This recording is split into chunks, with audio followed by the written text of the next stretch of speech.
دوستای عزیز، تا حالا شده دلتون بخواد پوستی روشن و بدون لک داشته باشید ولی نخواهید از کرم شیمیایی و گرون استفاده کنید؟ امروز قراره یه راز فوق‌العاده رو باهاتون در میون بذارم و یه کرم روشن کننده طبیعی که تو خونه با ساده ترین مواد میتونید درستش کنید رو بهتون آموزش بدم. حالا میدونستید که ترکیب چند تا ماده طبیعی مثل آلوورا، عسل و زردچوبه میتونه پوستتون رو روشن‌تر و شفافتر و لطیفتر کنه؟ این کرم هم لک‌های پوستی رو کاهش میده و هم پوستتون رو آبرسانی و تغذیه میکنه بدون هیچ ماده مضری. پس اگه دوست دارید یاد بگیرید چطور این کرم جادویی رو بسازید و تو کمترین زمان از نتیجهش لذت ببرید، تا آخر این ویدیو همراه من باشید. قول میدم که پشیمون نمیشید. خب حالا که هیجان زده شدی، بریم سراغ مواد لازم و طرز تهیه این کرم طبیعی شگفت‌انگیز. مواد لازم: یه قاشق ژل آلوورا که این آموزشش رو در کانال هم گذاشتم، میتونی بری ببینی، یا نخواستی ژل آلوورایی که توی خونه داری و از داروخونه تهیه کردی، یه قاشق غذاخوری. یه قاشق چای خوری هم آب لیمو که حتما لیموی طبیعی باشه و بدون لرده باشه. من اینو قبلا صاف کردم و بدون لرده داخل کرم استفاده میکنم. یه قاشق چای خوری هم عسل نیاز داریم.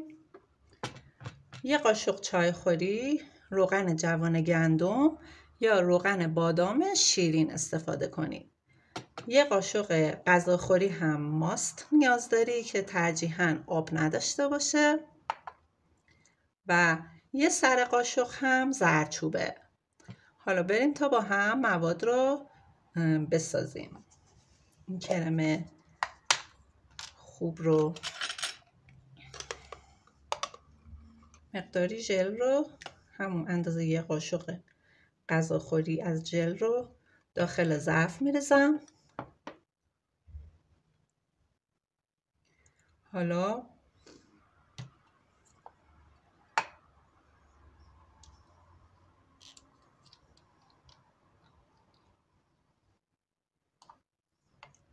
روغن را که به مقدار یه قاشق چای خوری است اضافه میکنم. روغن بادام شیرین یا روغن جوان گندم که فوق‌العاده برای پوستتون خوبه و برای روشن شدن پوست مناسبه. یه قاشق غذاخوری هم ماست که من این ماست رو اضافه میکنم.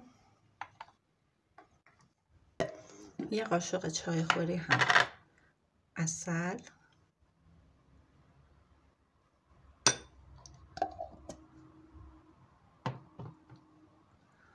آب لیمو هم به اندازه یه قاشق چای خوری اضافه کنید. لیمو خودش باعث لایه برداری و روشن شدن پوست میشه و یه سر قاشق هم اونقدر زیاد نباشه که باعث رنگ دادن به پوست بشه. زردچوبه یه خاصیت ضد لک داره و یه سر قاشق به این کرم اضافه کنید.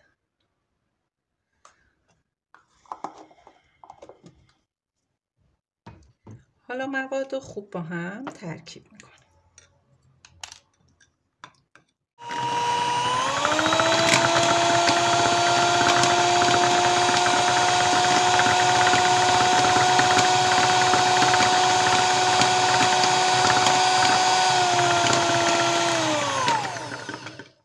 چون به خاطر ماست و آب لیمویی که داره ممکنه دچار بریدگی بشه، ولی با همزن که بزنید فوق‌العاده یه کرم منسجمی بهتون میده که این کرم رو میتونید شبها قبل از خواب مقدار کمی از اون روی پوستتون که تمیز شستید به آرامی ماساژ بدید و بعد از 15 تا 20 دقیقه بشویید.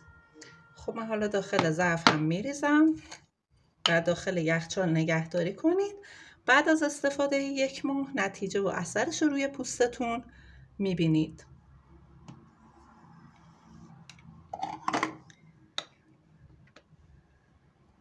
اینم بافت کرم. یک کرم فوق‌العاده روشن کننده برای پوستایی که تیره شده، لک داره و حتی دچار آفتاب سوختگی شده. شبها قبل از خواب حدود 10-15 دقیقه روی پوستتون ماساژ بدید. خب دوستای عزیز، اینم از آموزش امروز. اگه این ویدیو براتون مفید بود حتما لایک کنید، برام کامنت بذارید و یادتون نره کانال رو دنبال کنید. منتظر ویدیوهای بعدی هم باشید. خدا حافظ.